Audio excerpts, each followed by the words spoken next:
Welcome to the Hard Reset YouTube channel. In today's video, I will answer the question that is, what are tactical grenade in COD Mobile?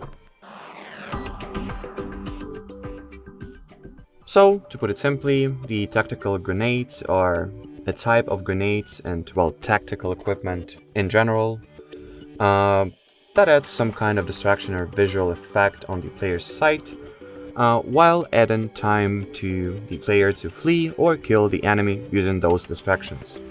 Basically, the equipment that classifies as tactical grenades in the Call of Duty Mobile game goes as follows. So, those are smoke grenades, concussion grenades, flashbang grenades, EMPs, cryo bombs, and gas grenades.